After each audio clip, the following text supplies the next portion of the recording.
بات. یہ ہے فاطمہ. ایسے تو نہیں مظلوم ہے تاریخ, مظلوم ہے. کربلا کی ہر مصیبت میں شریک ہے یا نہیں؟ دیکھیں, جو میں پڑھتا ہوں بہت احتیاط سے کوشش کرتا ہوں کہ پڑھوں, لیکن ایک نتیجے پر تو میں پہنچا ہوں کہ کربلا میں جو بھی شہید ہوتا تھا نا, اس کے سرحانے حسین کی ماں ضرور آتی تھی. فرق صرف اتنا ہے کہ اگر کوئی اس کی اولاد میں سے شہید ہوتا تھا تو اس کا سر اٹھا کے زانوں پہ بھی رکھتی تھی. قاسم ہو, اکبر ہو, اون و محمد ہو, عباس ہو, حسین ہے نا آپ کے ساتھ.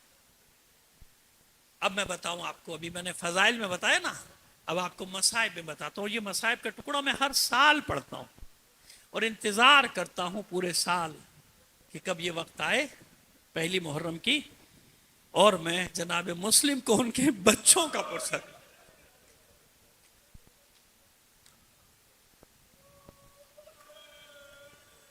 ان کے بچوں کا پرسہ دے. چھوٹے بچے آپ میں سے اکثر زیارت کے لیے گئے ہیں نا مسیب, جو نہیں گئے دعا کیجئے پروردگار سب کو زیارات کرائے. مسیب کہیں بچوں کے مزار میں مجھے 2-3 بار موقع ملا کہ انہوں نے دروازہ کھولا, میں نیچے اصلی قبروں پہ گیا. یہ کوئی میں اپنی کوئی تعریف یا بڑائی نہیں بیان کر رہا, اور بہت لوگ ہیں بے شمار ماشاءاللہ جو زیارت کر کے ہیں, لیکن جو اندر گئے انہیں معلوم ہے نا کہ جھک کے گھٹنیوں کے بل جانا پڑا. وہ اصلی قبریں وہاں آج تک 2 موجود ہے نا. مظلومیت کا نوحہ سنا رہی ہیں مسلم کے یتیم بچوں کا. وہ یتیم جو کوفے کے اندھیروں میں گم ہو گئے تھے, گرفتار ہوئے, زندان میں گئے. بچوں کو تو یہ بھی نہیں معلوم باہر کیا ہوا, کتنے دن گزر کیا ہے. اتنا معلوم ہے کہ ہمارا بابا شہید کر دیا گیا اور بے دردی سے شہید کیا. خلاصہ کرتے ہیں. خیر, وہ زندان بان سے جب گفتگو ہوئی, زندان بان ایک عام تھا جیلر ٹائپ کا آدمی, اس کو تو کچھ پتہ نہیں زیادہ کیا ہوا کیا, لیکن جب اسے یہ معلوم ہوا کہ خاندان رسالت کے بچے, دیکھیے ایسے کریکٹر ہر جگہ موجود ہوتے ہیں. آخر یزید کے لشکر میں حر نکلا کہ نہیں نکلا ہے نا, ہر جگہ ہوتے ہیں ایسے کریکٹر. ایسے کریکٹر نہ ہو تو مومنین کا گزارا مشکل ہو جائے گا. ہر جگہ ایسے کردار ہوتے ہیں. تو وہ قدموں میں گر پڑا تھا, مجھے معاف کر دو شہزادو, مجھے نہیں معلوم تھا کہ آپ خاندان رسالت کے چشم و چراغ, یہ دروازہ کھلائے جائیے, آزادہ میرے ساتھ کچھ بھی ہو میں مار دیا جاؤں گا, مجھے قتل کر, آپ جائیے, اور صبح ہونے سے پہلے پہلے کوفے سے دور نکل جائیں تاکہ پکڑے نہ جائیں. بچوں نے شکریہ ادا کیا, جب جانے لگے تو اسے دوڑ کر دونوں کے دامن تھام لیے. اب یہ ہے عقیدت, اسے کہتے ہیں عقیدت. دامن تھام لیے, دامن پکڑ کے کہتا ہے دیکھو شہزادو, تھوڑی دیر بعد میں مار دیا جاؤں گا, قتل کر دیا, ایک وعدہ کرو مجھ سے, ایک وعدہ کرو, قیامت کے دن میری شفاعت کرو گے. اتنا یقین ہے اسے ان معصوم بچوں کی شفاعت. ذہن میں رکھیے گا یہ جملہ, دیکھیے بھی میں آگے آپ کو کہاں لے کر جاتا ہوں. اور بچوں کو بھی اتنا یقین ہے اپنی شفاعت پر, اس کا ہاتھ تھام کر کہا تجھ سے وعدہ رہا تیرے بغیر جنت میں قدم بھی نہیں رکھے. نکل گئے.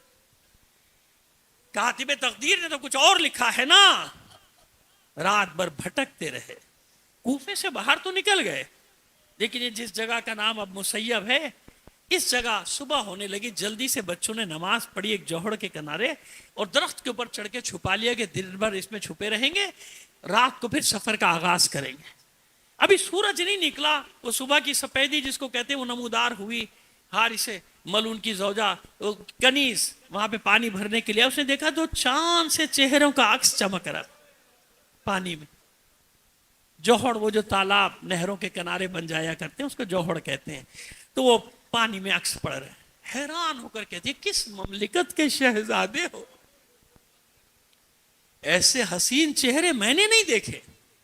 مت ڈرو, مت خوف کھاؤ, نیچے اتر آؤ, تمہارے لیے امان ہے, مجھے بتاؤ تم پہ جو گزری ہے بتاؤ. دونوں شہزادے نیچے اترے, کہتے ہیں مومنہ ہم مسلم کے یتیم ہیں, ہمارے بابا کو کوفیوں نے مار دیا، قتل کر دیا، ایک احسان کر ہمیں مدینہ کا راستہ بتا دے۔ گھبرا کر کہتی ہے بچوں اس وقت تم دن کی روشنی میں مدینے نہیں جا سکتے، میری مالکن محبہ اہل بیت ہے، میں تمہیں وہاں لے کر چلتی ہوں، ساتھ لے کر آئی جلدی جلدی۔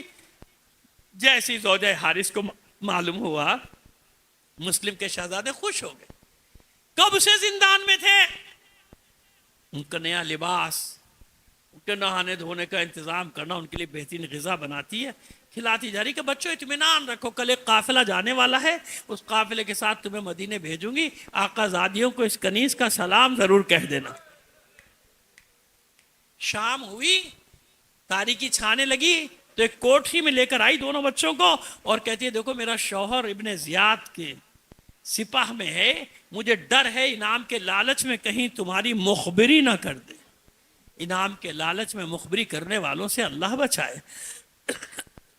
مخبری نہ کر دے، لہذا رات مجھے معاف کر دو، اس کوٹھی میں گزار دو، میں باہر سے تالا لگا دوں گی، صبح وہ چلا جائے گا پھر تمہیں نکال دوں گی۔ دونوں بچے کوٹھی میں چلے، دیر سے آیا حارث ملعون، پوچھا دیر کیوں ہوئی، کہ وہ زندان سے مسلم کے دو بچے بھاگ گئے، ابن زیاد نے بہت بڑا انعام رکھا، ڈھونڈتا رہا نہیں ملے، کہ چھوڑ ان بچوں کا پیچھا، کیوں خاندان رسالت کے پیچھے پڑا، کھانا وانا دیا، کھایا، ملعون سو گیا۔ ادھر رات کے ایک پہر میں چھوٹے بھائی کی آنکھ کھلی، بڑے بھائی کا شانہ ہلا کے کہتے ہیں بھیا اٹھو، بھیا اٹھو، آنکھ کھلی بڑے بھائی کی، حیران ہوا کیا بات ہے، کہا بھیا میں نے ابھی ابھی ایک خواب دیکھا ہے۔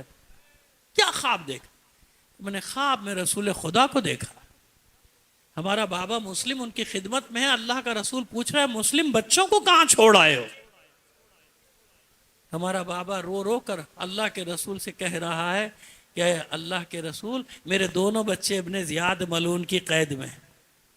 اللہ کے رسول نے ہمارے بابا کو سینے سے لگا کر کہا مسلم اطمینان رکھو، بس ابھی کچھ دیر میں تمہارے بچے آنے والے۔ بڑا بھائی کہتا ہے بھائی میں نے بھی یہی خواب دیکھا۔ دونوں کو اپنی شہادت کا یقین ہوا، ایک دوسرے کے گلے میں باہیں ڈالیں اور رونا شروع کر دیا۔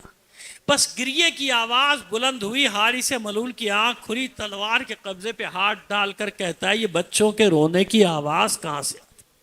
وہ مومنہ گھبرا کے کہتی ہے کہ پڑوس میں کسی کے بچے روتے ہوں گے، کہ نہیں یہ میرے گھر سے آ رہی۔ تلوار لے کر آگے بڑھا، اس کوٹھی کے قفل کو تلوار کے وار سے توڑا، اندر داخل ہوا، دیکھا دونوں معصوم بچے ایک دوسرے سے گلے لپٹے ہوئے رو رہے ہیں۔ یہ ملعون غصے میں آگے بڑھا، یقین جانیے مقتل کے الفاظ ہیں کہ اس نے ٹھوکروں سے اس بے دردی سے مارا کہ بچوں کے کتنے ہی دانت ٹوٹ گئے، نکسیر پھوٹ گئی، لہو جارے، لہو لہان ہو گئے سر دونوں بچوں کے، اور چلاتا جاتا ہے کہ میرے گھر میں چھپے بیٹھے ہو، میں سارا دن تم کو تلاش کرتا رہا۔ اس ملعون نے، بدبخت نے رسی سے دونوں بچوں کے پیر باندھے، غلام کو آواز دی، بیٹے کو آواز دی، بچوں کو گھسیٹتا ہوا لے کے اس مقام جہاں پہ اب یہ ساحل ہے، جہاں آپ قبر دیکھتے ہیں، اس ساحل پر نہر کوفہ کے ساحل کی طرف چلا۔ وہ مومنہ پیچھے پیچھے گھسیٹتی جاتی ہے کہ میں تجھے مہر معاف کرتی ہوں، میں تجھے اس سے زیادہ دوں گی جو ابن زیاد دے گا، دیکھے میں نے ان بچوں کو امان دی تھی، انہیں چھوڑ دے گا نہیں، مجھے حاکم کی خوشنودی منظور ہے، مجھے حاکم کا قرب منظور ہے۔ لے کر آیا اس مقام پر، اور اس مقام پر لانے کے بعد بچوں نے دیکھا کہ اب کوئی چارہ نہیں۔